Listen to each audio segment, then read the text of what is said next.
ఈ రాత్రి వేళ ఈ విధంగా మీ మధ్యకి వచ్చి మరి దేవుని వాక్యాన్ని పంచుకోవడానికి దేవుడు నాకు అనుగ్రహించిన ఈ అవకాశాన్ని బట్టి మొదట దేవునికి వందనాలు చెల్లిస్తా ఉన్నాను. ఆ తర్వాత విద్యానగర్, చిత్తూరు విద్యానగర్ లో ఉన్న క్రిస్టియన్ అసెంబ్లీకి ఆ సంఘమునకు నా వందనాలు తెలియజేస్తా ఉన్నాను.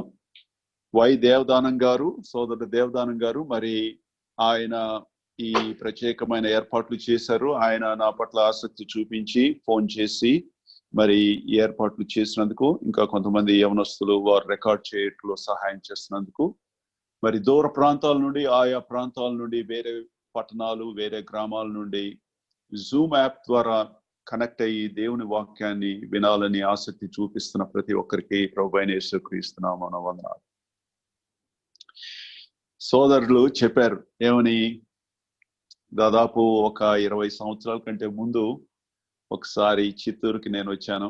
వేరే దేశం నుండి హైదరాబాద్ వచ్చి, మరి దేవుడు ఆంధ్రప్రదేశ్ లో చాలా దూరంగా ఉన్న ప్రాంతాన్ని ఒకసారి దర్శిస్తే బాగుంటుందని నా హృదయంలో తలంపు పెట్టినప్పుడు నేను చిత్తూరు ఎన్నుకున్నాను. ఎందుకంటే ఆల్మోస్ట్ తమిళనాడు బోర్డర్ కి, అంటే హైదరాబాద్ కి చాలా దూరం ఉన్న ప్రదేశం అని. మరి ఎందుకు వచ్చానో ఆ సమయంలో నాకు ఇప్పటికీ తెలియదు. అయితే ఆ దినమున జరిగిన పరిచయాన్ని బట్టి ఈ దినాన ఈ విధంగా వాక్యము చేపటకు దేవుడు ఒక ద్వారం తెరిచినందుకు మరి ఒకసారి దేవునికి వందనాలు. చిత్తూరులో ఉన్న స్థానిక సంఘ ప్రియులకు కూడా వందనాలు. ఈ 4 దినాలు యాజకత్వము అనే అంశము మీద మాట్లాడాలని ఆశపడుతున్నాను. ఇది చాలా గంభీరమైన అంశమని మీకు అర్థమవుతుంది. ఎందుకంటే ఈ అంశము ద్వారా దేవుని మనము మహిమపరచవచ్చు. దయచేసి ద్వితీయోపదేశ కాండము 26వ అధ్యాయము 1 నుండి 4 వచనాలు నేను చదువుతాను. దయచేసి గమనించండి. ద్వితీయోపదేశ కాండము 26వ అధ్యాయము 1 నుండి 4 వరకు.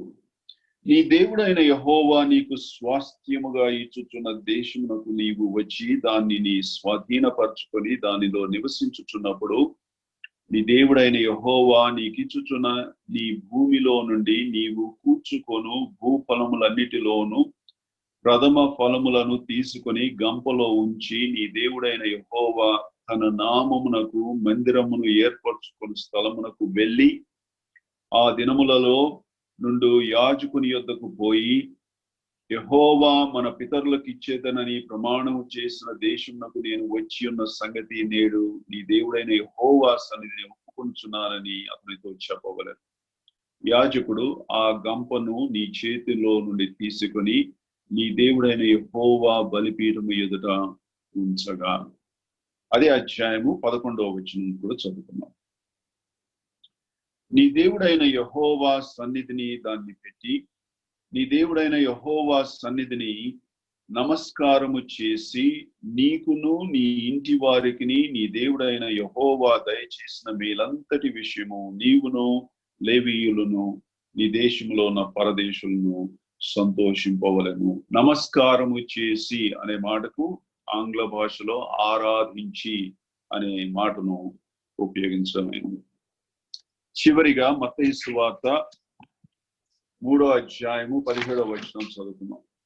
మత్తయి సువార్త 3వ అధ్యాయము 17వ వచనం. మత్తయి 3:17. మరియు ఇదిగో ఈయనే నా ప్రియకుమారుడు, ఈయన యందు నేను ఆనందించుచున్నానని ఒక శబ్దము ఆకాశం నుండి వచ్చింది. చదవబడిన భాగమును దేవుడు దీవించును గాక. ఈ సాయంకాలం వేళ మనం ఒక ప్రశ్నతో ప్రారంభించుకుందాం. ఒకవేళ మీలో ఎవరినైనా ఒక తోటి విశ్వాసి లేకపోతే కొత్తగా నమ్ముకున్న ఒక విశ్వాసి మిమ్మల్ని ఒక ప్రశ్న అడిగాడని అనుకుందాం.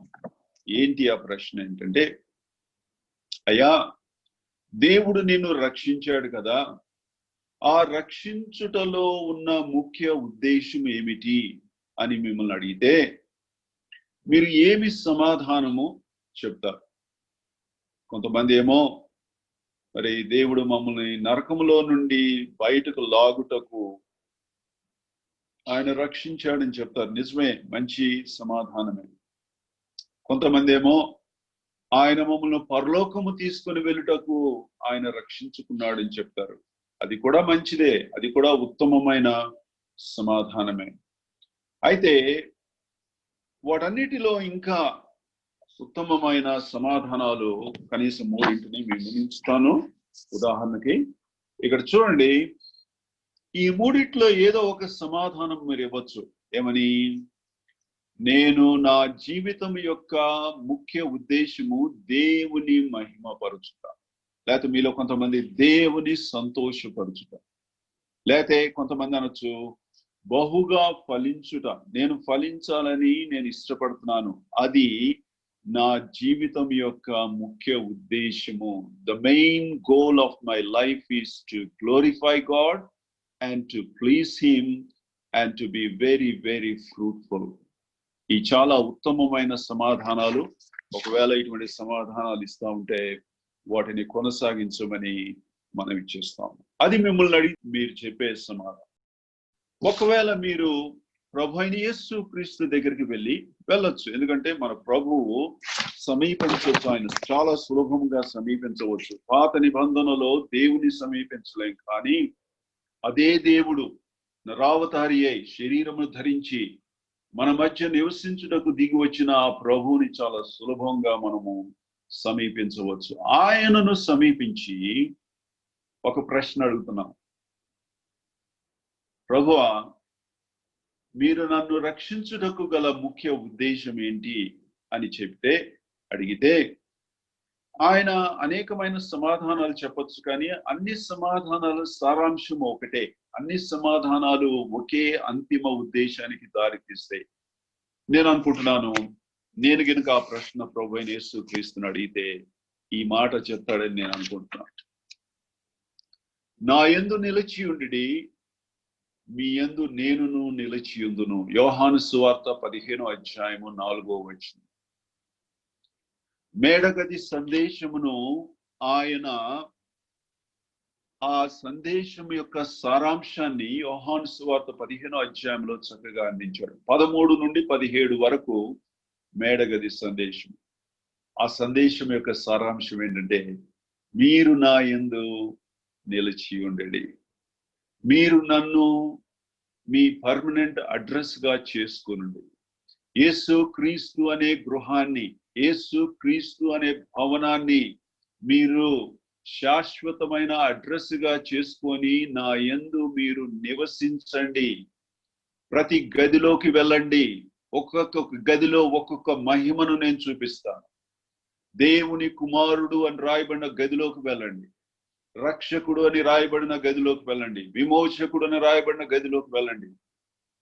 ఆయన వాక్యము, శరీరధారి అయిన వాక్యం అనే గదిలోకి వెళ్ళండి. ఆయన ప్రధాన యాజకుడు, గొప్ప ప్రధాన యాజకుడు అనే గదిలోకి వెళ్ళి ఒక్కొక్క గదిలోకి వెళ్ళి నన్ను గురించిన మహిమలు మీరు తెలుసుకొనండి, నా యందు నివసించండి, నన్ను మీరు పర్మనెంట్ అడ్రస్ గా చేసుకోండి. అప్పుడు నేను మీ జీవితాలను పర్మనెంట్ అడ్రస్ గా చేసుకొని మీలో నేను పర్మనెంట్ గా ఏర్పడతాను, శాశ్వతంగా ఏర్పడతాను, లేకపోతే నిత్యము నివసిస్తాను. ఇంకో రకంగా చెప్పాలంటే యేసు క్రీస్తు స్వరూప్యము మనలో ఏర్పడుతుంది కదా. మన ప్రభు అయిన యేసు క్రీస్తు చెప్పే సమాధానము ఇదని నేను అనుకుంటున్నాను. ఇంకా వేరే సమాధానాలు కూడా ఈ సమాధానానికే దారితీస్తాయి. ఒకవేళ తండ్రి అయిన దేవుణ్ణి మీరు అడిగారని అనుకున్నాం. ఏమని? తండ్రి, మీరు ఒకప్పుడు మేము మీకు దూరస్థులము, మిమ్మల్ని దేవునిగా కూడా మేము సమీపించలేని అన్య జనాంగము, మేము మీకు విరోధముగా పాపము చేసి మీకు దూరముగా వెళ్ళిపోయిన అన్యజనులము, కడాంధకరమైన చీకటిలో కూర్చున్న మరి దూరస్థులము. అయినా మమ్మల్ని ప్రేమించి కలువరిగిరిలో ప్రకాశించిన ఆ యొక్క శిలువ ప్రేమ ద్వారా మమ్మల్ని మీరు వెలుగులోనికి తీసుకుని వచ్చి ఆ ప్రేమ చేత మీరు ఆకర్షించి మమ్మల్ని రక్షించుకున్నారు. మా ప్రభు అయిన యేసు క్రీస్తు మీ ప్రియకుమారుని ద్వారా మీరు మాకు తండ్రి అయ్యారు. అందుని బట్టి మీకు వందనాలు. మీరు చెప్పే మీ యొక్క మాట ఏంటి, మమ్మల్ని రక్షించటంలో మీ ముఖ్య ఉద్దేశం ఏంటి అని మనము తండ్రి అయిన దేవుని అడిగితే నేను అనుకుంటున్నాను ఆయన చెప్పే సమాధానంలో ఒక సమాధానము ద్వితీయోపదేశ కాండం 26వ అధ్యాయం 4వ వచనం చదువుకున్నాం. మళ్ళా చూపిస్తాను చూడండి. ఆయన అంటున్నాడు, యాజకుడు ఆ గంపను నీ చేతిలో నుండి తీసుకొని నీ దేవుడైన యెహోవా బలిపీఠం ఎదుట ఉంచగా. తండ్రి అయిన దేవుడు మనతో చెప్పే ఆ యొక్క మాట ఏంటంటే, నీవు ఒక గంపను తీసుకొని నా సన్నిధిలో కనపడాలని నేను కోరుకుంటున్నాను. ఆ గంపలో ఒక రకమైన ఫలము కాదు, రకరకాల ఫలాలు. ఆ భూమి, నేను నీకు ఇచ్చే భూమి అనేకమైన ఫలములు, శ్రేష్టమైన ఫలములు, మరి ఆనందము కలుగుచి ఫలాలను అందిస్తుంది. వాటన్నిటినీ నీవు తీసుకొని ఒక గంపలో ఉంచి నా సన్నిధికి నీవు తీసుకొని రావాలంట. ఈ అంశం మీద ఈ 4 దినాలు కొన్ని అమూల్యమైన తలంపులు మీ మధ్య ఉంచాలని ఆశపడతా ఉన్నాను. మొదట అనుకున్నాం కదా, దేవుని మహిమపరచుట, దేవుని సంతోషపరచుట, బహుగా ఫలించుట. యోహాను సువార్త 17వ అధ్యాయంలో 4వ వచనంలో మీరు చదువుకోండి. అక్కడ మన ప్రభు అయిన యేసు క్రీస్తు పరిశుద్ధ స్థలములో నిలబడి ప్రార్థన చేస్తా ఉన్నాడు. ప్రార్థన ధూపము వంటిది. ప్రార్థన మానవ హృదయములో జనించి పరలోకమునకు పైకి ఎక్కువెళ్ళు ధూపము వంటిది.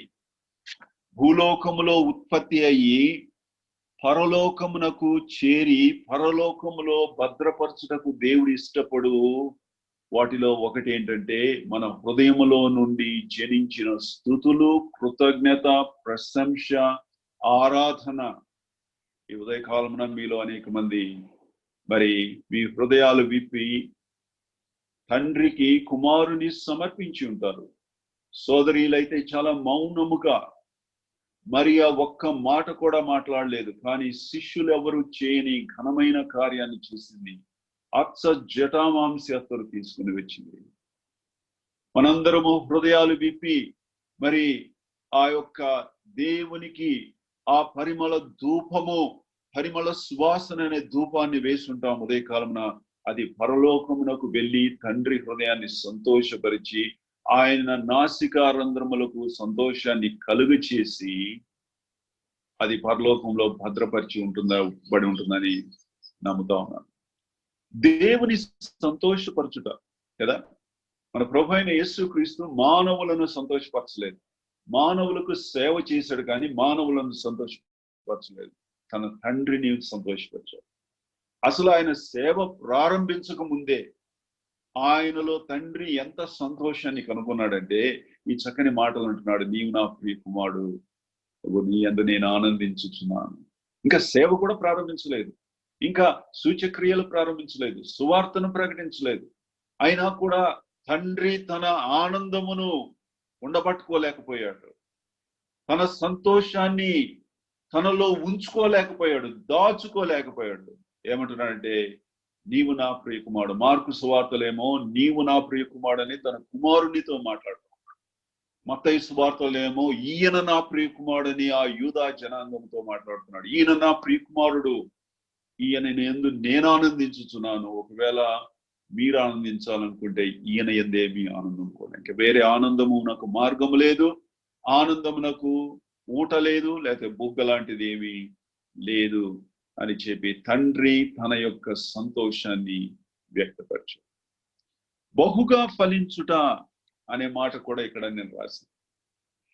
ఫలించుట అనేది బైబిల్లో క్రొత్త నిబంధనలో చాలా చోట్ల చూడవచ్చు. మన ప్రభు అయిన యేసు క్రీస్తు ఆయన చక్కగా ఫలించాడు. లేత మొక్క వలె ఎండిన భూమిలో తండ్రి ఎదుట ఆయన పెరిగాడు. పరమగీతములు 2వ అధ్యాయం 4వ వచనం తిప్పనక్కర్లేదు, కానీ అక్కడ ఒక వృక్షం ఉంది, జల్దరు వృక్షం. ఇంగ్లీష్ లో యాపిల్ ట్రీ అని అంటారు. మనందరికీ తెలుసు యాపిల్ పండ్లు మనందరం కొనుక్కొని తింటాము, ఖరీదు కూడా ఎప్పుడు పడితే అప్పుడు కొనుక్కోలేము. ఈ యాపిల్ పండు జల్దరు వృక్షం అని వారు తర్జుమా చేశారు. ఈ వృక్షము చాలా చక్కగా ఫలిస్తా ఉంది, చక్కని పండ్లు అందిస్తా ఉంది. ఆ వృక్షము కింద నీడ పడతా ఉంది. ఆ నీడలో ఒక వ్యక్తి కూర్చొని ఆ నీడ అనుగ్రహించుచున్న ఆ వృక్షం యొక్క ఫలము తీసుకొని తిని సంతోషిస్తా ఉన్నట్లు మనము పరమగీతాల ద్వారా నేర్చుకోవచ్చు. ఎండ మాత్రం ఆ వృక్షం మీద పడతా ఉంది. ఎండ మాత్రం ఆ వృక్షము కింద నీడలో కూర్చున్న వ్యక్తి మీద పడడం లేదు. ఎండ దేవుని కోపమునకు సూచన, దేవుని తీర్పునకొది పటము. మన ప్రభువైన యేసుక్రీస్తు శిలువలో వేలాడినప్పుడు దేవుని ఉగ్రత ఆయన మీద పడింది, దేవుని కోపము ఆయన మీద పడింది. అయితే మన మీద పడలేదు.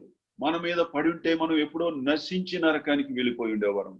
మన మీద పడలేదు, మన మీద నీడ మాత్రమే పడింది. శిలువ యొక్క నీడ మాత్రమే మన మీద పడింది. ఆయన కల్వరిగిరిలో ఆ దేవుని యొక్క కోపమును తాల్మిని, ఆయన యొక్క ఉగ్రతను మరి భరించి మనకు నీడను అనుగ్రహించి ఆ రక్షణ ఫలమును మనకు అనుగ్రహించాడు. అది భుజించి మనం ఆనందిస్తున్నాము.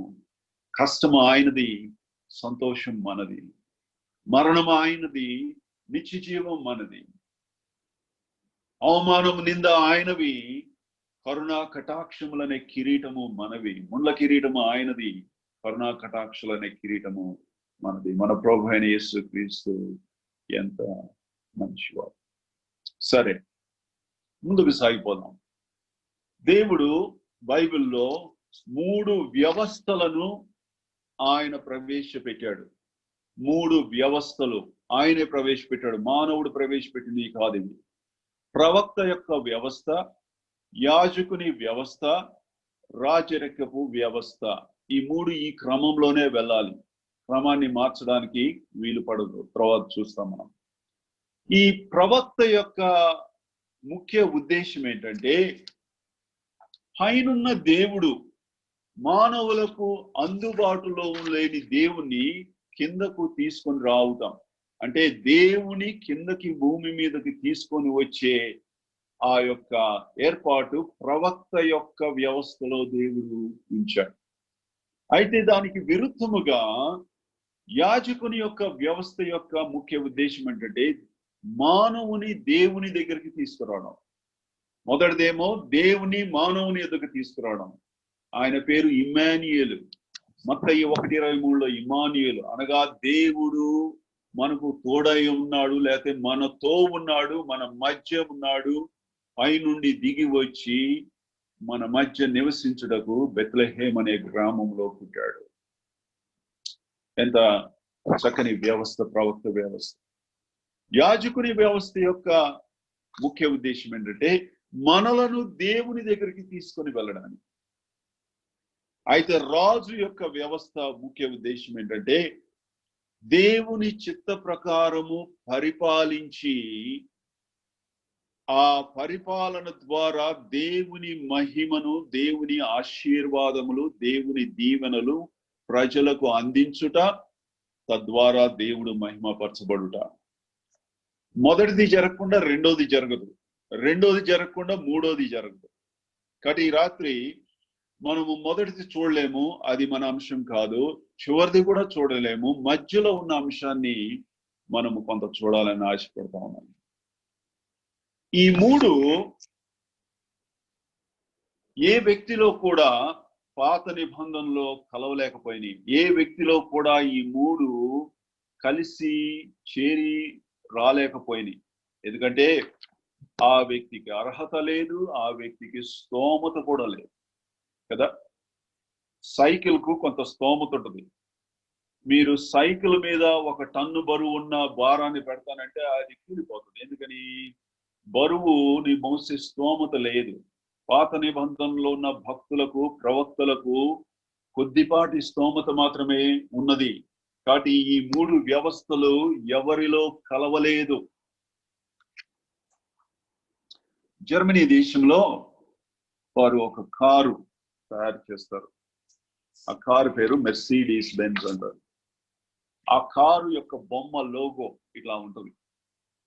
ఈ బొమ్మ నాకు చాలా ఇష్టం. ఎందుకంటే కారు ఇష్టం అని కాదు, దాని గురించి కాదు. ఈ బొమ్మ ఎందుకు ఇష్టం అంటే, మూడు దిశల్లో నుండి వచ్చి ఒక చోట కలవడం అనేది నాకు దేన్ని గుర్తు చేస్తుంది అంటే, అపోస్తుల కార్యములు 8వ అధ్యాయంలో ఒక చక్కని దృశ్యాన్ని గుర్తు చేస్తుంది. ఇదిగో ఈ దృశ్యాన్ని కూడా గుర్తు చేస్తుంది. ఏంటి ఈ దృశ్యం?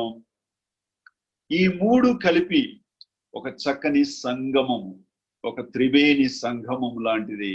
చక్కని సంగమం. ఒకే వ్యక్తిలో ఈ 3 వ్యవస్థలు మనం చూడొచ్చు. ఆ వ్యక్తి పేరు, ఆ దైవికమైన వ్యక్తి పేరు మన ప్రభువైన యేసుక్రీస్తు. ఇదిగో ఇటువంటి దృశ్యము అందులో చూడొచ్చు. అపోస్తుల కార్యములు 8వ అధ్యాయంలో ఒక చక్కని దృశ్యం ఉంది. ఏంటో తెలుసా? ఇథియోపియా దేశంలో బయలుదేరి యెరూషలేము ప్రయాణము చేయుచున్న ఒక నపుంసకుడు దేవుని కనుగొనాలి, దేవుని ఆరాధించాలి అని చెప్పి అన్వేషిస్తూ ఆయన ఇథియోపియా దేశం నుండి యెరూషలేము ప్రయాణమై వెళ్తా ఉన్నాడు. అయితే యెరూషలేములో దేవుని కనుగొనలేకపోయాడు. యెరూషలేము అనగా మత వ్యవస్థ. మత వ్యవస్థలో దేవుడు లేడు. మత వ్యవస్థలో చాలా కార్యక్రమాలు ఉన్నాయి, రంగురంగుల పండుగలు ఉన్నాయి. మత వ్యవస్థలో ఇంకా చాలా ధనం ఉంది. మత వ్యవస్థలో వ్యవస్థలు ఉన్నాయి, ఆర్గనైజేషన్ ఉంది. అయితే దేవుడు మాత్రం లేడు. అతడు ఎంతో ఆశతో యెరూషలేముకు వెళ్ళాడు, దేవుని ఆరాధించడానికి, కనుక్కోవడానికి. అయితే కనుక్కోలేపాడు. కానీ తిరిగి తన దేశానికి వెళ్ళిపోతున్న సమయంలో అక్కడ అరణ్యంలో, ఆ ఎడారిలో దేవుని కనుగొన్నాడు. ఒకవైపు నుండి ఆయన ప్రయాణం, ఇంకొక వైపు ఫిలిప్పు అనే సువార్తికుని పరిశుద్ధాత్మ ప్రేరేపిస్తా ఉన్నాడు. వెళ్ళు, నువ్వు ఫలానా చోటకు వెళ్ళాలి, ఒక మనుష్యుని, రథం మీద వెళ్తున్న ఒక మనుష్యుని కలుసుకోవాలి. ఇంకొక వైపు నుండి ఆయన మౌని అయి సిలువ యొద్దకు ప్రయాణము చేయుచున్న దేవుని గొర్రె పిల్ల.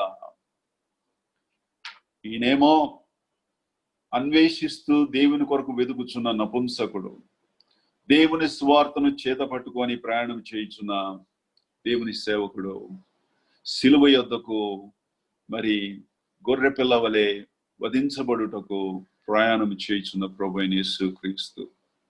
The sinner, the servant of God and the saviour. చక్కని సంగమము. ఇది చాలా సుందరమైన దృశ్యము.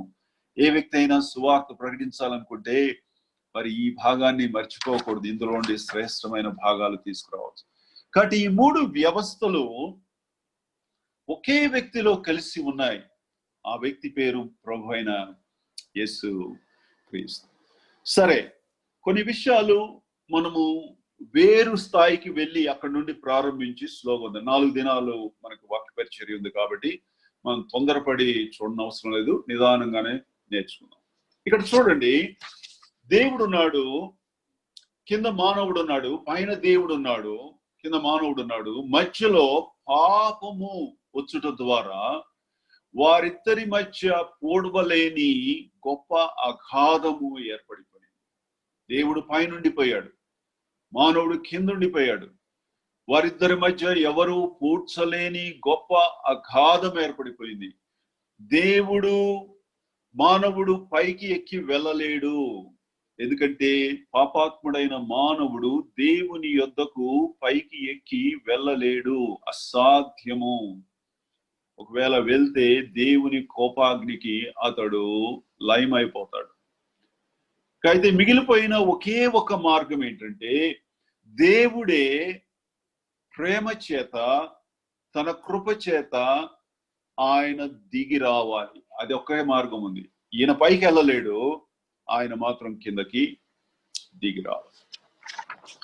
దేవుడు దిగి రావాలంటే తగ్గించుకోవాలి. ఎవరు తగ్గిస్తారు ఆయన్ని?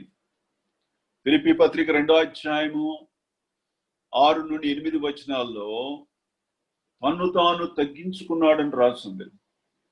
యేసు ప్రభువుని ఎవరు తగ్గించలేరు. ఆయన తగ్గించుకోవాలని మనస్సు లేకపోతే, తగ్గించుకోవాలని ఇష్టము లేకపోతే ఆయన నిత్యము తగ్గించబడక ఉండును. నీవు నేను చేయనది ఏమీ లేదు. నిరాశతో నిత్య నరకానికి వెళ్ళిపోవాలి. అయితే దేవునికి స్తోత్రం, అటువంటి మనస్తత్వమును కలిగి ఉండని మన ప్రభు అయిన యేసుక్రీస్తు. ఆయన మనస్సు ఎంతో సుందరమైన మనస్సు, ఎంతో దీనమైన మనస్సు. అందులో మనం కొంత రవ్వంతైనా సరే కోరుకునినా, రవ్వంత మనం సంపాదించుకున్నా కూడా ఈ జీవితము ధన్యమైపోతుంది. ఆయన తన్ను తాను తగ్గించుకొని దిగి వస్తాం. మానవుడు దేవుని యొద్దకు పైకి ఎక్కి వెళ్ళలేడు అని ప్రభు తానే ప్రేమ చేత కిందకు దిగి వస్తా ఉన్నాడు. యోహాను 3:16 చాలా చక్కగా ప్రారంభమవుతుంది. దేవునితో ప్రారంభమవుతున్న వచనము. సువార్త చెప్పేటప్పుడు దేవునితో ప్రారంభించి, ఓ అయ్యా నువ్వు పాపాత్ముడవు, ఓ అమ్మా నువ్వు పాపాత్మురాలువు, అయితే దేవుడు నిన్ను ప్రేమించాడు. ఆయనే స్వయాన నీ యందు ఆసక్తి కలిగి ఉండి నిన్ను రక్షించుటకు స్వయాన దిగి వచ్చాడు. ఆయనే రక్షణ కార్యాన్ని తలపెట్టాడు, ఆయనే ప్రారంభించాడు. నీవు దీని గురించి ఆలోచించక ముందే ఆయనే ప్రారంభించాడని చెప్తే ఎంత బాగుంటుంది కదా. దేవుడు ఏదైనా ప్రారంభిస్తే అది చాలా ఉత్తమమైన ప్రారంభం. దేవుడు ఏదైనా నువ్వు ప్రారంభించకపోతే అది నిత్యము ప్రారంభించబడక ఉండునుగాక ఉంటదంతే. మీ జీవితంలో, విశ్వాసులైన మీ జీవితంలో ఏమన్నా మంచి ప్రాజెక్ట్స్, మంచి కార్యాలు, దేవా మా సంఘము ద్వారా నీవు గొప్ప కార్యాలు చేయాలని నేను కోరుకుంటున్నాము, దయచేసి వాటిని ప్రారంభించని మీరు ప్రార్థన చేయండి.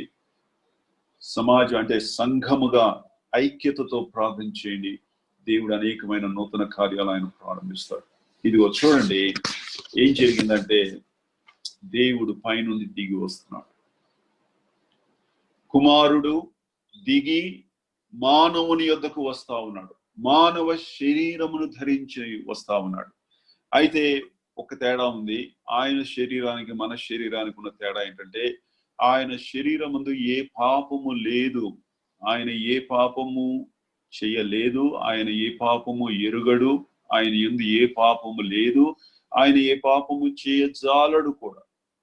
ఈ సత్యాన్ని మనము ప్రతి సహోదరుడు ఆదివారమున స్తుతులు చెల్లించడానికి నోరు తెరిచినప్పుడు పదే పదే చెప్పుట ద్వారా ఆదివారమున స్తుతులు చెల్లించి తండ్రి అయిన దేవుని ప్రశంసించుట మాత్రమే కాదు, సత్యాన్ని కూడా భద్రపరిచిన వారం అవుతాం. పదే పదే చెప్పుట ద్వారా సత్యమును భద్రపరిచిన వారం అవుతాం. యవనస్తులు వాటిని విని తర్వాత తరము వారికి మరి వాటిని చేరవేయడానికి వారి మనస్సులో ముద్రగా పడిపోతుంది.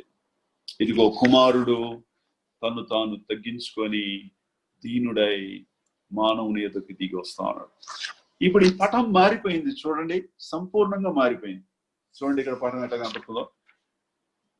ఇప్పుడు దేవుని కుమారుడు కింద ఉన్నాడు, ఇక్కడ మన మధ్యకు వచ్చేసాడు, భూమి మీద ఉన్నాడు, మన స్థాయికి వచ్చేసాడు, మన స్థాయిలో ఉన్నాడు కదా. ఆయన్ని కలవచ్చు, పైనున్న దేవుని కలవలేము. ఎవడైనా ఎప్పుడైనా దేవుని చూడలేదు. అయితే దేవుని చూసాము. ఎవరిలో చూసాము? దేవుని కుమారుడైన యేసుక్రీస్తు యందు చూసాము. ఇది చాలా ఆశ్చర్యము. ఈ ఆశ్చర్యకరమైన విషయాన్ని మనం ఆరాధనలో ప్రస్తావించాలి. ఎందుకంటే ఆశ్చర్యము ఆరాధనకు దారి తీస్తుంది. అనేక సార్లు ప్రభు దినమున మనము చల్లని హృదయాలతో ఉంటున్నాము, చప్పని హృదయాలతో ఉంటున్నాము. నోరు తెరుచుటకు ఇష్టపడడం లేదు. ఎందుకో తెలుసా?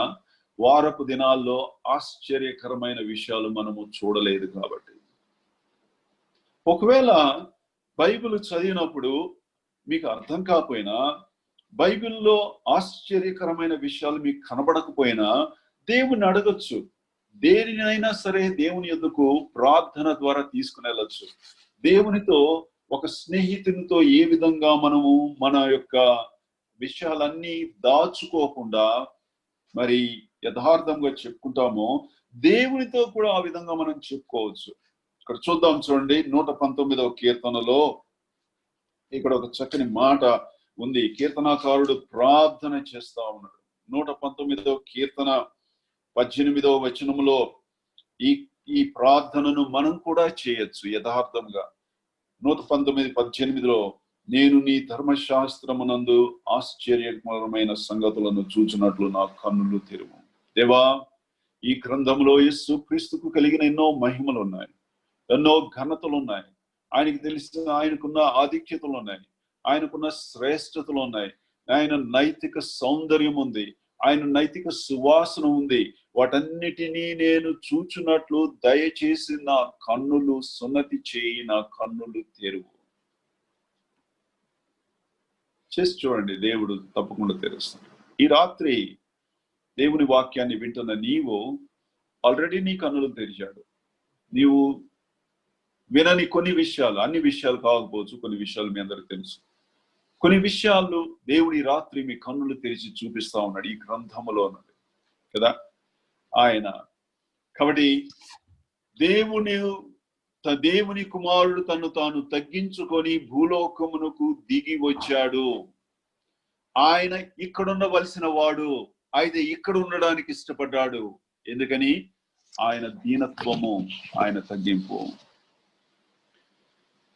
ఇందాక ప్రారంభంలో చెప్పాను ఏమని, తండ్రి అయిన దేవుని మీరు అడిగితే ఏమని, తండ్రి మీ ప్రియకుమారుడైన తండ్రి అయిన దేవుని మనం మీ ఉద్దేశం ఏంటి, ఆదివారంన మరి నేనేం చేయాలని కోరుకుంటున్నారని చెప్పినప్పుడు ఆయన చెప్పే మాట ఇదని నేను చెప్పాను. ద్వితీయోపదేశకాండం 26:4 దేవుడు అంటున్నాడు, ఈ గంపలో ఏముండాలని కోరుకుంటున్నానో తెలుసా? ఆ గంపలో యేసు క్రీస్తు యొక్క దైవత్వాన్ని నువ్వు పొగడాలని కోరుకుంటున్నావు. యేసు క్రీస్తు దేవుడు, ఆయన దేవుని కుమారుడు, దేవునితో సమానమైన వాడు. ఇక్కడున్న ప్రభువుని ప్రశంసించు, ఇక్కడున్న ప్రభువును కూడా ప్రశంసించు. అంటే అర్థం ఏంటి? ఆయన దైవత్వము మాత్రమే కాదు, ఆయన మానవత్వాన్ని కూడా నీవు ఆ గంపలో పెట్టుకొని తీసుకొని రావాలి. నేను ఖచ్చితంగా నమ్ముతున్నాను ఏంటంటే, ఈ ఉదయకాలంలో చిత్తూరులో ఉన్న, విద్యానగర్లో ఉన్న స్థానిక సంఘంలో స్తుతులు చెల్లించిన వారిలో ఒక్క సహోదరుడైన ఆయన తగ్గింపు గురించి ఉదయకాలంలో స్తుతులు చెల్లించి ఉంటాడని నేను నమ్ముతున్నాను. ఒక్కరే కాదు, చాలా మంది చేసి ఉంటారు. దేవుని స్తోత్రం కొనసాగించండి. ఆ గంపలో యేసు క్రీస్తు యొక్క దైవత్వం ఉండాలి, ఆ గంపలో యేసు క్రీస్తు యొక్క మానవత్వం ఉండాలి. ఎందుకని? ఆయన మానవుడై తను తాను తగ్గించుకొని దిగి రాకపోతే నీకు నాకు రక్షణ లేదు. యేసు ప్రభు ఇక్కడే ఉండిపోయి ఉంటే ఎంతమందిని రక్షించేవాడు? 0. యేసు క్రీస్తు పరలోకంలో మాత్రమే ఉండిపోయి ఉంటే ఆయన ఎవరిని రక్షించేవాడు కాదు. ఎందుకని? పరలోకము నుండి దిగి రాకుండా సిలువలో మరణించకపోతే ఎవరిని రక్షించలేడు. అయితే ఇక్కడ నుండి ఇక్కడికి దిగి వచ్చినప్పుడు ఎంతమందిని రక్షించగలిగాడు ఆయన? అంటే ఎంతమందికి రక్షణ సిద్ధము చేయగలిగాడు? ప్రపంచంలో ఉన్న వారందరి గురించి. వారందరూ రక్షించబడకపోవచ్చు, ఎందుకంటే రక్షణ తృణీకరిస్తారు. అయితే ఆయన సిద్ధం చేశాడు. ఆయన అందరికి విందు చేశాడు. విందు చేసి అందరినీ రమ్మంటున్నాడు, అందరికీ భోజనం ఉంది అంటున్నాడు, అందరికీ రక్షణ సిద్ధం చేశాడు. అయితే మానవుడు తృణీకరిస్తే అది మానవ సమస్య. కాబట్టి ఆయన దైవత్వాన్ని మర్చిపోకూడదు, ఆయన మానవత్వాన్ని కూడా మనము మర్చిపోకూడదు. ఇంకేమి, ఈ రెండుటిని మనము తీసుకొని ఇప్పుడు దేవునికి నేను సమర్పిస్తాను కదా, పైకి పంపిస్తాను. చూడండి, ఇప్పుడు ఇక్కడ నుండి పైకి పంపిస్తా ఉన్నాను. దీనిని యాజకత్వము అని అంటారు. ప్రవక్త యొక్క పని బాధ్యత ఏంటంటే పైనున్న దేవుని కిందకు తీసుకురావడం. యేసు క్రీస్తు ప్రవక్త, ప్రవక్తలందరిలో గొప్ప ప్రవక్త. హెబ్రీ పత్రిక 1వ అధ్యాయము 1-2 వచనాలు మీరు చదువుకోండి, అర్థమవుతుంది. ఆయన ప్రవక్తలందరిలో గొప్ప ప్రవక్త. ఎందుకంటే అంత్య దినములందు కుమారుని ద్వారా కుమారునిగా దేవుడు మనతో మాట్లాడాడు. ఆ తర్వాత ఇంకెవరు లేరు. ఆయన ఆఖరి ప్రవక్త, అందరిలో గొప్ప ప్రవక్త. దేవుని పైనుండి కిందకి మన దగ్గర తీసుకొచ్చాడు. అసలు ఆయనే స్వయాన దేవుడు, ఆయనే మన మధ్య నివసించాడు. ఇప్పుడు ఆయన ప్రధాన యాజకుడు కూడా. తద్వారా మనం ఏం చేయొచ్చు అంటే ఆయన ద్వారా మనము ఇక్కడ నుండి పైకి దేవునికి సమీపించవచ్చు. మనము రక్షించబడక ముందు రక్షణ కొరకు ఒక దినాన దేవుని దగ్గరకు వచ్చాం కదా.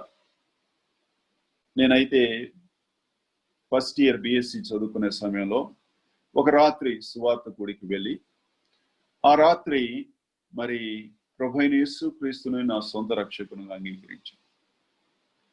అంగీకరించినప్పుడు ఆ రాత్రి నేను దేవుని యొద్దకు వెళ్ళినప్పుడు ఒట్టి చేతులతో ఖాళీ హస్తాలతో ఆయన దగ్గరికి వెళ్ళాను. పాపాత్ముడైన మానవుణ్ణి తన యొద్దకు ఆహ్వానించేటప్పుడు దేవుడు చెప్పేది ఏంటంటే, ఓ మానవుడా లేకపోతే ఓ పాపాత్ముడా, నా యొద్దకు రావాలనుకుంటే వట్టి చేతులతో రావాలి. నీ మంచి క్రియలు కానీ నీ గొప్పతనం కానీ అదేమీ నిన్ను రక్షించలేదు. అది నువ్వు తీసుకొని వస్తే నేను నిన్ను అంగీకరించను. నిస్సహాయ స్థితిలో వట్టి చేతులతో నీవు నా సన్నిధికి రావాలి. అయితే విశ్వాసి అయిన తర్వాత, రక్షించబడిన తర్వాత దానికి వ్యతిరేకమైన సందేశాన్ని దేవుడు ఇస్తున్నాడు. ఏంటో తెలుసా? నీవు నా సన్నిధికి వచ్చినప్పుడు ఎలా వట్టి చేతులతో రాకూడదు. నీ హస్తాలు నిండుగా ఉండాలి. ఖాళీగా ఉండడానికి అవకాశము లేదు. ఖాళీ చేతులతో రావద్దు. నీ బుట్ట, నీ గంప నిండుగా ఉండాలి. ఆ గంపలో ఆ దేశంలో ఫలించిన అన్ని ఫలములు అవి మధురమైన ఫలములు, రంగురంగుల ఫలాలు. యేసు క్రీస్తుకు కలిగిన మహిమలు చాలా రంగురంగులైన మహిమలు. అవి దేవునికి ఎంతో ఇష్టమైన మధురమైన ఫలములు లాంటివి. యేసు క్రీస్తుకు కలిగిన దైవత్వాన్ని తీసుకురా. యేసు క్రీస్తుకు కలిగిన మానవత్వాన్ని తీసుకురా. ఆయన తండ్రిని సంతోషపరిచిన దహన బలిని తీసుకురా. ఆయనలో ఏ పాపము లేని నైవేద్యమును, గోధుమ పిండి, మెత్తని గోధుమ పిండిని తీసుకురా. లేవియకాండం 2వ అధ్యాయంలో అది మెత్తని గోధుమ పిండి అని అంటున్నాడు దేవుడు. జల్లెడ పట్టనక్కర్లేదు. ఒకవేళ జల్లెడ పట్టాలని ఇష్టపడితే జల్లెడ పట్టి చూడు, జల్లెడలో ఏమి మిగలదు. ఎందుకంటే అది మెత్తని గోధుమ పిండి. ఆయనలో కరుకుతనం లేదు. ఆయనలో మరి జల్లెడ పైన మిగిలిపోయే గడ్డల్లాంటి ఆ యొక్క పిండి లేదు. నీ జీవితం, నా జీవితం జల్లెడ పడితే కిందకి వెళ్ళిన దానికంటే పైన జల్లెడలో మిగిలిపోయేది చాలా ఎక్కువగా ఉంటుంది. మత్తయి యేసుక్రీస్తు జీవితాన్ని జల్లెడ పెట్టాడు. మార్కు జల్లెడ పెట్టాడు. లూకా జల్లెడ పెట్టాడు. యోహాను కూడా జల్లెడ పెట్టాడు. అనేక మంది ఆయన జీవితాన్ని విమర్శించడానికి దేవుని గ్రంథాన్ని తెరిచి చాలా మంది అన్యులు చదివారు. ఏమని? ఈ గ్రంథాన్ని నేను ఎందుకు చదువుతున్నానంటే ఆయనలో ఉన్న తప్పులు పట్టడానికి నేను చదువుతున్నానని ప్రారంభించి మధ్యలోనే మారిపోయారు. ఎందుకంటే ఆయనలో ఉన్న తప్పులు కనపడలేదు. వారు చదువుతున్నప్పుడు వారిలో ఉన్న తప్పులన్నీ బయటపడ్డాయి. వారి జీవితం బయటపడింది కాబట్టి వారు మారిపోయారు. మెత్తని గోధుమ పిండి ఆయన మానవత్వము. వీటిని మనం తండ్రికి సమర్పించాలి. ఇదిగో దేవుడు అంటున్నాడు, నీవు నాకు ఇవ్వు, కింద నుండి పైకి ఏదైనా పంపు, కింద నుండి పైకి పరిమళ సువాసన అనే ధూపాన్ని వేయి కదా. అయితే మనము ధూపము వేయాలంటే మన చేతుల్లో లేకుండా మనం ధూపం అంటే వేయగలం. మన చేతుల్లో ఉండాలి కదా. ఒక మాట చూద్దాం, చూడండి. లూకా సువార్త 23వ అధ్యాయంలో చక్కని మాట ఉంది, చూడండి. లూకా సువార్త 23వ అధ్యాయంలో ఆఖరి వచనము. లూకా సువార్త 23 ఆఖరి వచనం. తిరిగి వెళ్ళి సుగంధ ద్రవ్యములను, పరిమళ తైలములను సిద్ధపరిచి ఆజ్ఞ చొప్పున విశ్రాంతి దినమున తీరికగా ఉండిరి. ఎంత చక్కని సోదరీలు వీరు. వీరేం చేశారంటే వారపు దినాలలో సిలువ వేయబడిన యేసు క్రీస్తు సిలువ యొద్ద నిలబడి ఉండిరని యోహాను సువార్త 20వ అధ్యాయం 19వ అధ్యాయం 25వ వచనంలో రాయబడింది. ఇప్పుడు ఆ సిలువ యొద్ద నుండి వెళ్ళిపోయి ఆదివారము ఉదయకాలమున సమాధి యొద్దకు వెళ్ళుటకు సిద్ధపడతా ఉన్నారు. ప్రభువైన యేసు క్రీస్తును కలుసుకోవడానికి వారు సిద్ధపడతా ఉన్నారు. సుగంధ ద్రవ్యాలు చాలా చక్కగా నూరుతా ఉన్నారు. అవి చక్కని పరిమళ చూర్ణములు, ఇంగ్లీష్ లో పౌడర్ అంటారు, ఫైన్ పౌడర్ అని అంటారు. బాగా చూర్ణముగా చేయాలి. ఎందుకని? ఆ చూర్ణముగా చేసిన పరిమళ ద్రవ్యము ఆ యొక్క బలిపీఠం మీద వేసినప్పుడు తొందరగా దహించబడాలి కదా. లేవియా కాండం 16వ అధ్యాయం చూడండి, ఒక మాట చూపిస్తాను దీనికి సహాయకరంగా. ఆ యొక్క గ్రేట్ అటోన్మెంట్ డే అని అంటారు, మహాప్రాయశ్చిత్త దినము అని అంటారు. సంవత్సరానికి ఒకసారి మరి ప్రధాన యాజకుడు అతి పరిశుద్ధ స్థలంలో ప్రవేశం అంటే అనేక సార్లు ప్రవేశిస్తాడు, కానీ ఒక దినాన్ని ప్రవేశిస్తాడు. దయచేసి లేవియా కాండము 16వ అధ్యాయము 12వ వచనం చూడండి. యెహోవా సన్నిధినున్న ధూపాతడి నిప్పులను తన పిడికెళ్లతో పరిమళ ధూప చూర్ణమును, చూర్ణం అంటే పౌడర్, ఇది మరి వారు తిరగటిలో ఇది తయారు చేస్తారు. ఈ స్త్రీలు ఆ యొక్క పరిమళ చూర్ణములు, ద్రవ్యములు సిద్ధపరిచి వారి చేతులు చక్కగా నింపుకున్నారు. కాబట్టి ఆదివారమున పెందల కడని మరి మరియా మగ్దలేని మరియ లేచి సమాధి ఎదుగు వస్తుంది. పేతురు వచ్చినట్టు రాయబడలేదు, అంటే పేతురు తర్వాత వచ్చాడు, యోహాను కూడా తర్వాత వచ్చాడు. అయితే వారందరికంటే ముందు మగ్దలేని మరియ వస్తా ఉంది. ఎందుకంటే ఆమె సిద్ధపాటు కలిగి నా ప్రభువైన యేసు క్రీస్తు ఆయనకు నేను ధూపము వేయాలి, ఆయన దైవత్వమును తండ్రికి నేను సమర్పించాలి, ఆయన మానవత్వాన్ని నేను తండ్రికి సమర్పించాలి, ఆయన ఎందు ఏ పాపము లేదు, అయినా సరే ఈ దుష్టులు వారందరూ చేరి వచ్చి ఆయన సిలువకు అప్పగించారని చెప్పి ఆ మాటలు తండ్రికి తెలియచేయాలని ఆమె సిద్ధపడినట్లు మనం చూస్తాము. ఇప్పుడు అసలైన పాయింట్కి వస్తాము. నా దగ్గర ఏదన్నా ఉంటే దేవునికి నేను ఇవ్వగలను. నా దగ్గర ఉండేది నేను ఎక్కడి నుండి సంపాదించుకుంటా అంటే ఇదిగో ఇక్కడ నుండి సంపాదించుకో, ఈయన దగ్గర నుండి, ఈయనతో సమయం గడపాలి.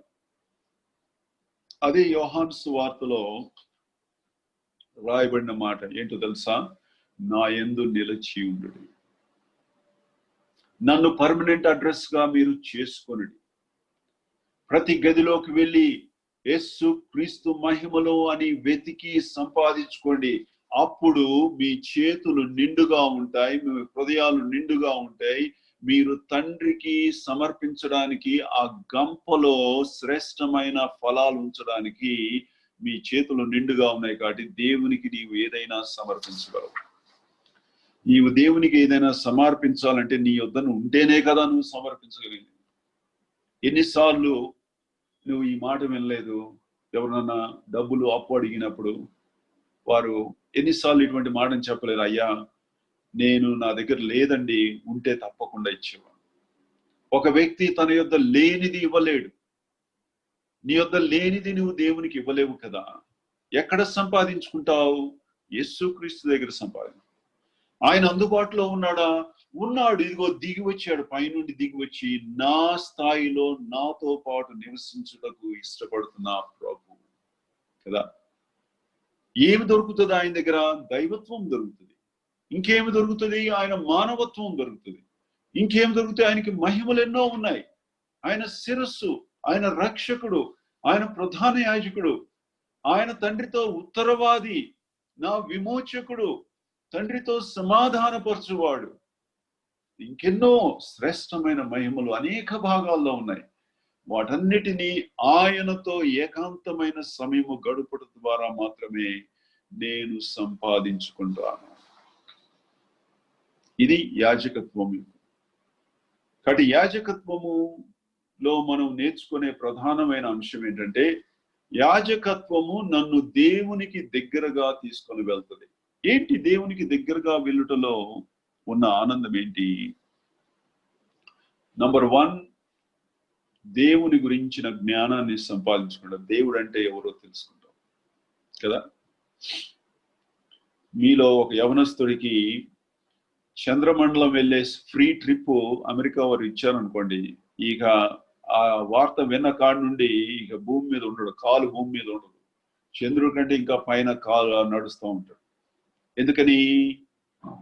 ఉన్నతమైన స్థలంలో, భూమి నుండి ఎంతో దూరంలో ఉండి, ఎవరికి అందుబాటులో లేని ఆ యొక్క భూమి యొక్క ఉపగ్రహమునకు వెళ్ళి వస్తే అదెంతో ఘనతతో కూడిన పని, మహిమతో కూడిన పని, పేరు ప్రఖ్యాతలు సంపాదించుకోవచ్చు. చంద్రుణ్ణి అన్వేషించడానికి కొన్ని వందల వేల కోట్ల రూపాయలు మానవుడు ఖర్చు పెడతాడు. ఒకవేళ అంగారకుడు అంటే మార్స్ అనే గ్రహానికి వెళ్ళాలనుకుంటే అది ఇంకా ఉత్సాహాన్ని ఇస్తుంది, ఇంకా ఎక్కువ డబ్బులు, ఇంకా ఎక్కువ మహిమ కలుగుతుంది కదా.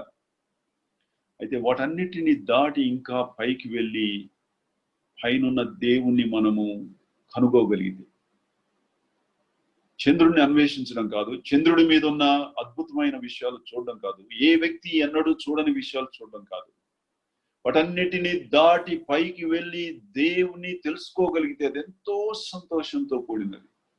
కాబట్టి ప్రవక్త వ్యవస్థ ద్వారా మనకి ఎంతో మేలు కలుగుతుంది. ఏంటంటే దేవుడు అంటే ఎవరో తెలుసుకుంటాం.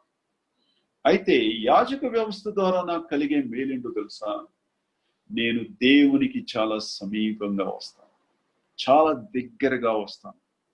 ఆయన ముఖంలో ఉన్న సౌందర్యాన్ని చూచుటకు చాలా దగ్గరగా వస్తాను. ఆయన సౌందర్యాన్ని చూస్తాను, ఆయన సువాసనను చూస్తాను, ఆయన యొక్క సంగీతము కదా. ప్రధాన యాజకుని వస్త్రములలో అడుగున దానిమ్మ పళ్ళు ఉంటాయి, ఆ దానిమ్మ పళ్ళ మధ్యలో బంగారు గంటలు ఉంటాయి, అవి చక్కని సంగీత నాదము కూడా చేస్తాయి. మూడిటి సంగమము, సువాసన, మరి సౌందర్యము, సంగీతము, ఈ మూడు ఎక్కడ కలుస్తాయో అక్కడ చక్కగా నీవు ఫలిస్తావు, యేసు క్రీస్తు వలె ఫలిస్తావు. అదే కీర్తన 133వ కీర్తన, మీరు ఇంటికి వెళ్ళి చదువుకోండి. పైనుండి వచ్చుచున్న తైలము ఎంతో సువాసన కలదు. ఉదరం మీద ఉన్న 12 ఆ యొక్క వెలగల రాళ్ళు అవెంతో సుందరమైనవి. పైనుండి వచ్చినది సువాసన కలది, సుందరమైనది. ఆ వస్త్రపు అంచుల్లో ఉన్న బంగారు గంటలు సంగీతనాదం. ఇవన్నీ కలిసి అంచులో ఉన్న ఆ యొక్క దానిమ్మ పళ్ళు ఫలభరితము. ఏ పండులో అయినా సరే ఎక్కువ వేస్ట్ ఉంటది. మామిడికాయ తింటే మధ్యలో విత్తనమే 20% 30% పోతుంది. అయితే దానిమ్మ పండులో మాత్రమే, ఆ ఒక్క పండులో మాత్రమే ఎక్కువ భాగము తినగలిగినది, చాలా తక్కువ తినలేని భాగం ఉంది. కాబట్టి ఫలములన్నిటిలో ఎక్కువ ఫలభరితమైన ఫలము దానిమ్మ పండ్లు కదా. ఆ వస్త్రపు అంచులలో ఉన్నట్టు చూస్తాం. ఒక స్త్రీ, ఒక గ్రామంలో ఒక స్త్రీ ఉంది. నేనేం చెప్తున్నానో మీకు తర్వాత అర్థం అవుతుంది, మధ్యలో అర్థం అవుతుంది, ప్రిఫరెన్స్ కూడా చెప్పనక్కర్లేదు. ఒక గ్రామంలో ఒక స్త్రీ ఉంది. ఆమె ధనవంతురాలు, ఐశ్వర్యవంతురాలు. అయితే ఆమెకు ఒక ఆరోగ్యకరమైన విపత్తు కలిగింది, ఒక రోగం. అయితే ఈ రోగము కుదుర్చుకోవడానికి ఆమె అనేక వైద్యుల దగ్గరికి వెళ్ళింది. ప్రతి వైద్యుని దగ్గరికి వెళ్ళి కొంత ధనాన్ని ఖర్చు పెట్టింది. అయితే ఆమె వైద్యుల దగ్గరికి వెళ్ళక ముందు ఉన్న స్థితి కంటే వెళ్ళిన తర్వాత ఆమె స్థితి ఇంకా ఘోరమైనట్లు దేవుని వాక్యంలో రాస్తుంది. మరింత సంకటపడి it grew worse, it became worse అని రాస్తుంది. వైద్యుల దగ్గరికి వెళ్ళకపోయి ఉంటేనే బాగుండేది. డబ్బులు ఖర్చు పెట్టాను, ఎంతో ఆశతో వెళ్ళాను, నిరాశతో తిరిగి వెనక్కి వచ్చాను, ఎంతో వ్యయం చేసుకున్నాను. కానీ ముందున్న స్థితి కంటే తర్వాత స్థితి ఇంకా ఘోరమైన స్థితికి. ఆమె దేహంలో ఉన్న బలమంతా పోతా ఉంది. ఆమె దేహంలో ఉన్న జీవం అంతా పోతా ఉంది. ఆమె దేహంలో ఉన్న సారమంతా పోతా ఉంది. నిర్జీవమైన అంటే బ్రతికి ఉంది కానీ చచ్చిన వ్యక్తితో సమానముగా జీవిస్తా ఉంది. ఇంగ్లీష్ లో బ్యారన్ అని అంటారు. బ్యారన్ అంటే గొడ్రాలు, అంటే పిల్లలు పుట్టిన వ్యక్తి గురించి మాట్లాడడం లేదు. అయితే ఫలహీనురాలు, ఫలము లేని జీవితం గురించి చెప్తా ఉన్నాను. అంటే ఇప్పుడు నేను భౌతికమైన బిడ్డల గురించి నేను మాట్లాడలేదు. ఎవరికైనా బిడ్డలు లేకపోతే వాటి గురించి దయచేసి ఏమనుకోవద్దు. ఈమె జీవితంలో ఫలము లేదు, అంటే జీవితం జీవించాల్సిన విధంగా జీవించలేకపోతుంది. ఎందుకంటే ఆమెకున్న రోగాన్ని బట్టి ఆమె ఈ విధంగా కూర్చొని అనుకొని ఉంటుంది. ఈ లోకంలో ఉన్న వైద్యులందరినీ నేను వాళ్ళందరి దగ్గరికి వెళ్ళాను. ఇంకెవరు లేరు. నా డబ్బులన్నీ కూడా అయిపోయినాయి. నేను కూడా శారీరకంగా చిక్కిపోయిన బలహీనరాలుగా అయిపోయాను. ఇంకా నాకు మరి ఎటువంటి నిరాశ, అంటే ఎటువంటి నిరీక్షణ లేదు. దేవుడే నా నిరీక్షణ. కానీ ఆయన ఎక్కడో ఉన్నాడు, పైన ఉన్నాడు. ఆయన యొద్దకు నేను ఎక్కి వెళ్ళలేను. ఎక్కి వెళ్ళగలిగితే చాలా బాగుంటది, కానీ వెళ్ళలేను కదా. కాబట్టి అది కూడా సాధ్యం కాదని ఆమె ఎంతో నిరుత్సాహంతో జీవిస్తున్న సమయంలో ఎవరో చెప్పుంటారమ్మా, ఈ దినాన ప్రభు అయిన యేసుక్రీస్తు, ఆయన దేవుడు, ఆయన దేవుని కుమారుడు ఈ గ్రామంలో నుండి వెళ్తా ఉన్నాడు. ఆయన నీ సమీపమునకు వస్తా ఉన్నాడు. నీవు దేవుని యొద్దకు ఎక్కి వెళ్ళలేవని నువ్వు నిరుత్సాహపడవు కదా. దేవుడే తను తాను తగ్గించుకొని దీనుడై దిగి వస్తా ఉన్నాడు నీ యొద్దకి. ఈ గ్రామంలో నుండి వెళ్తా ఉన్నాడు. నీవు ఆయన వస్త్రపు చెంగు అంచు ముడితే చాలు. ఆ వస్త్రపు అంచులో ఏముంటాయో తెలుసా? ఆ వస్త్రపు అంచులో దానిమ్మ పళ్ళు ఉంటాయి.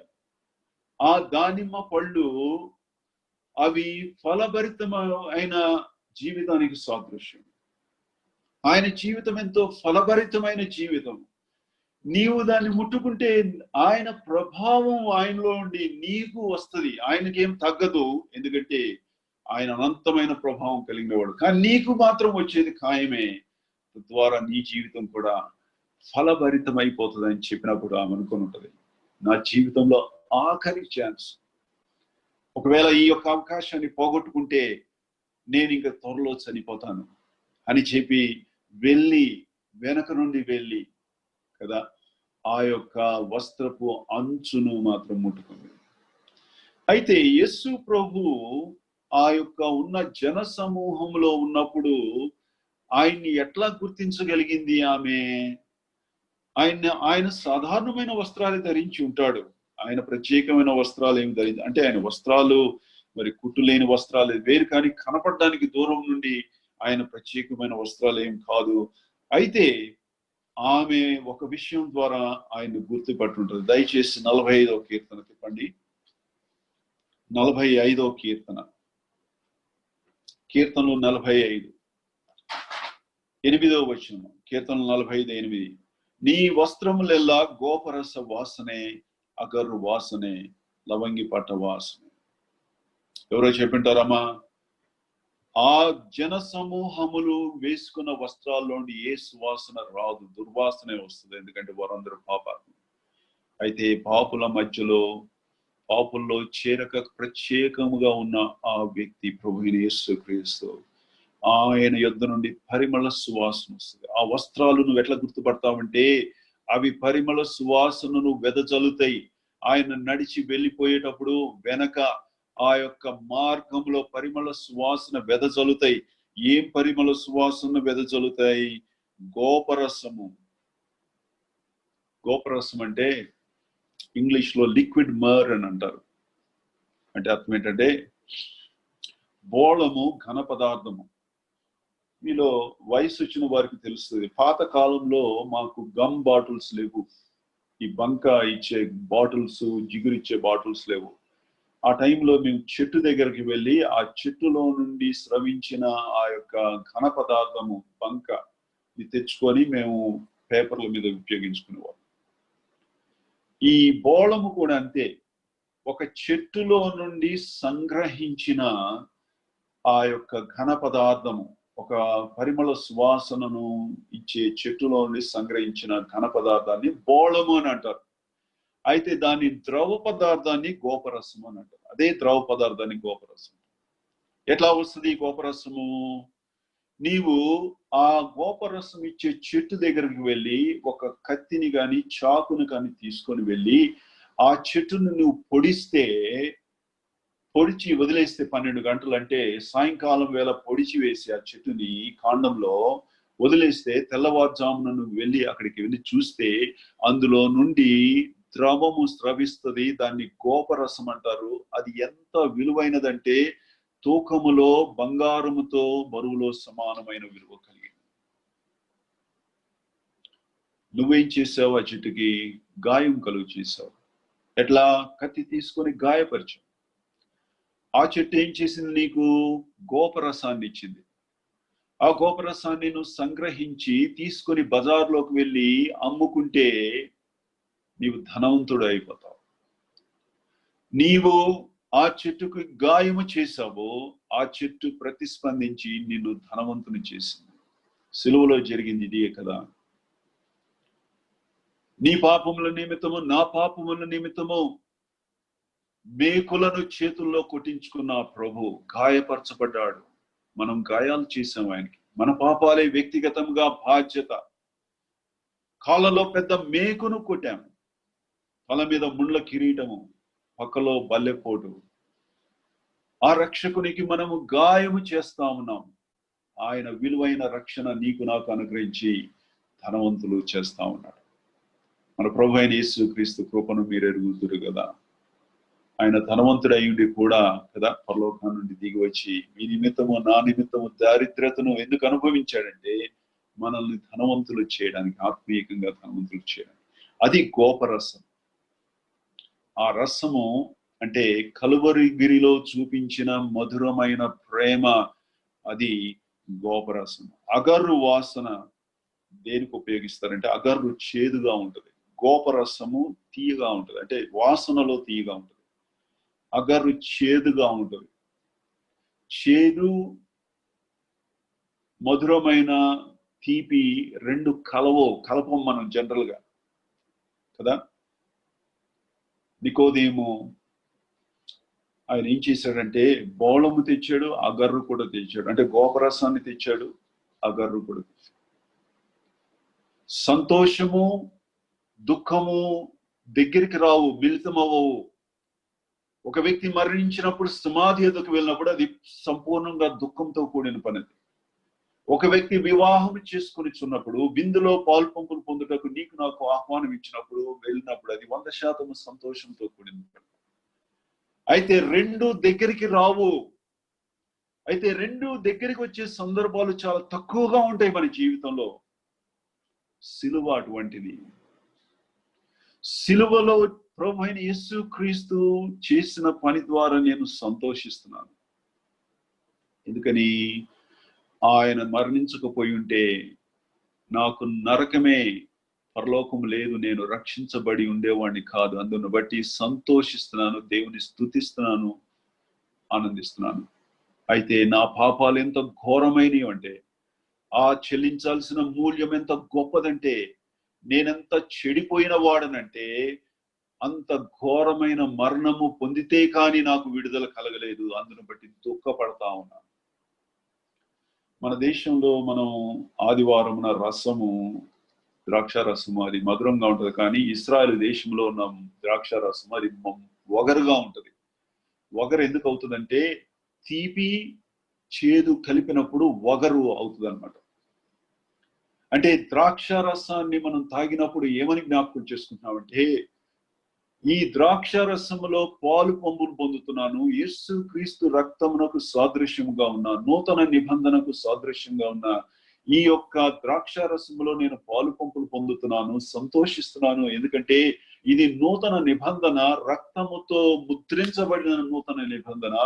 షరతులు లేకుండా నిష్కారణముగా నా ప్రభు ఈ నిబంధనను నాతో చేశాడు, నన్ను షరతులు లేకుండా రక్షించాడు, నేను ఆనందిస్తున్నానని చెప్తాం. అదే సమయంలో ఆ ద్రాక్ష రసం వగరుగా చేదుగా ఉంటుంది. దాన్ని బట్టి చెప్పేది ఏంటంటే నా ప్రభు నా నిమిత్తము ఆ కలువరిగిల్లో ఆ చేదు చిరకను తాగాడు. ఆ చేదైన అనుభవంలోని దాటి వెళ్ళాడు. మాచిపత్రిని తాగాడు. ఆ ప్రభు అందును బట్టి ఆయన్ను పొందిన శ్రమలు బట్టి దుఃఖపడుతున్నానని చెప్పే మాటలు ఈ అగర్లో నేర్చుకుంటాం. లవంగి పట్ట అని ఇక్కడ తెలుగులో వచ్చింది. ఎందుకంటే ఇశ్రాయేలు దేశంలో దొరికే సుగంధ ద్రవ్యాలు మన దేశంలో దొరికే సుగంధ ద్రవ్యాలు కొన్ని కలుస్తాయి కానీ కొన్ని కలవు. ఇక్కడ ఒరిజినల్ హెబ్రీ భాషలో ఉపయోగించబడిన ఆ యొక్క పదార్థం పేరు దేనికి ఉపయోగిస్తారంటే అది స్వస్థత కలిగించు లక్షణాలు కలిగిన ఆ యొక్క గుణాలు కలిగిన ఆ సుగంధ ద్రవ్యం. ఆమె యేసు ప్రభు వెనక నుండి వెళ్ళి ఆయన వస్త్రపు చెంగును ముట్టుకునే ముందు ఆమె తలంపులు ఏమై ఉన్నాయో తెలుసా? ఈ మూడిటి ద్వారా ఆమె నేర్చుకున్నది. ఆ సువాసనను బట్టి ఆయనను వెంబడించి ఆయన చేరుకుంటది. ఆమె ఏమని తలంచిందంటే, నా ప్రభువు కలువరిగిరిలో నా నిమిత్తము మరణించబోతా ఉన్నాడు. నాకున్న భౌతికమైన ఈ యొక్క రోగము నా పాపము రోగమునకు సాదృశ్యం. ఆమె స్థితి ఈ లోకంలో ఉన్న ప్రతి వ్యక్తి యొక్క పాపపు స్థితికి అది సూచన. ఆమె గురించి మాట్లాడినప్పుడల్లా మనం ఆత్మీయంగా అదే స్థితిలో ఉన్నామని మనం కూడా జ్ఞాపకం చేసుకోవాలి. నా ప్రభువు ఈ శారీరక బాధ కాదు, అసలు నా ఆత్మీయంగా ఈ విధంగా ఉన్నాను, అందుకే నాకు ఈ రోగము ఉంది. అటువంటి ఆత్మీయంగా ఉన్న ఆ పాప రోగముల నిమిత్తము ఆయన సిలువలో మరణించబోతా ఉన్నాడు.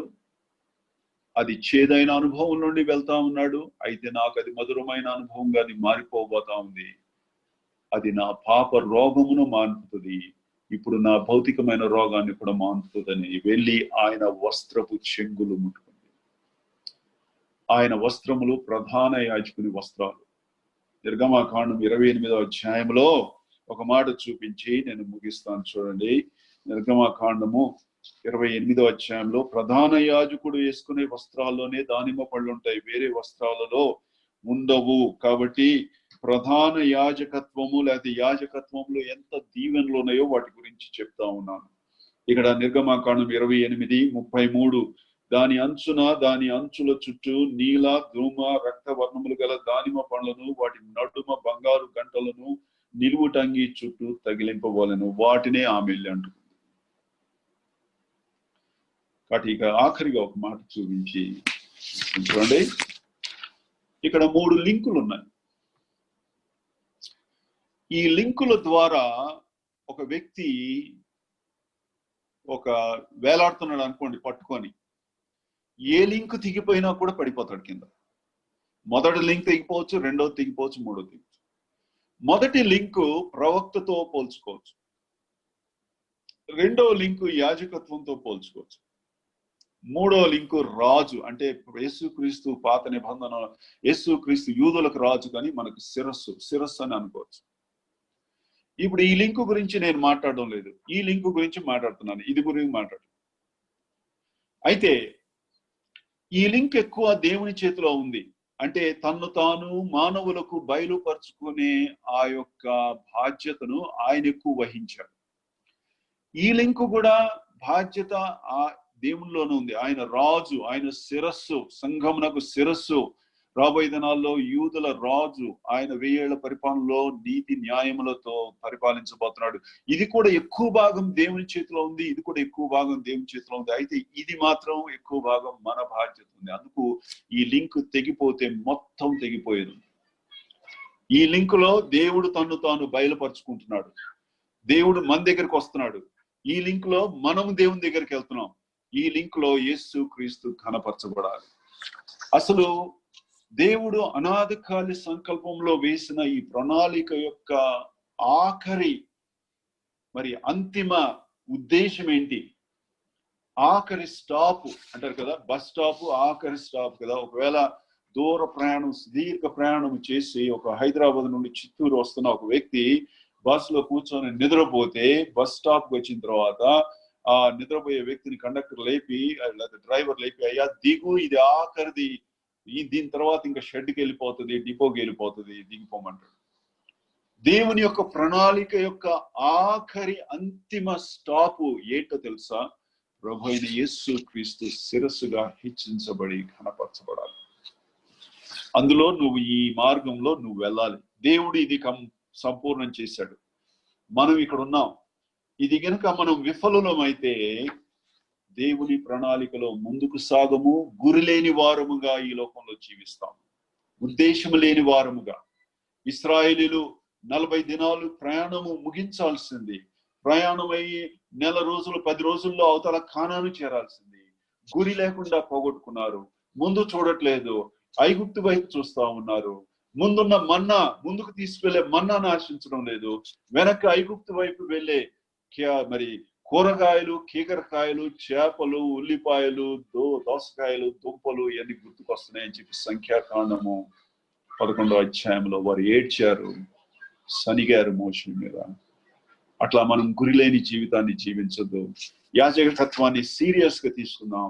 యాజకత్వం ద్వారా దేవునికి సమీపంగా రావచ్చు. ఆ స్త్రీ యేసు క్రీస్తు సమీపానికి వెళ్ళి అంటుకొని ఎంతో దీవించబడింది. యాజకత్వంలో ఎన్నో దీవెనలు ఉన్నాయి. రేపటి దినం నుండి వాటిని మనం కొనసాగిద్దాం. ఈ చక్కని అవకాశం అనుగ్రహించినందుకు దేవునికి, తర్వాత చిత్తూరులో ఉన్న స్థానిక సంఘ ప్రియులకు కూడా ప్రభు అయిన యేసుక్రీస్తు నామమున వందనాలు. జూమ్ యాప్ ద్వారా అనేక మంది కలిశారు. వారి పేర్లు తెలియకపోవచ్చు, వారి ముఖాలు కూడా కనపడకపోవచ్చు. వారందరికీ కూడా ప్రభు అయిన యేసుక్రీస్తు నామమున వందనాలు.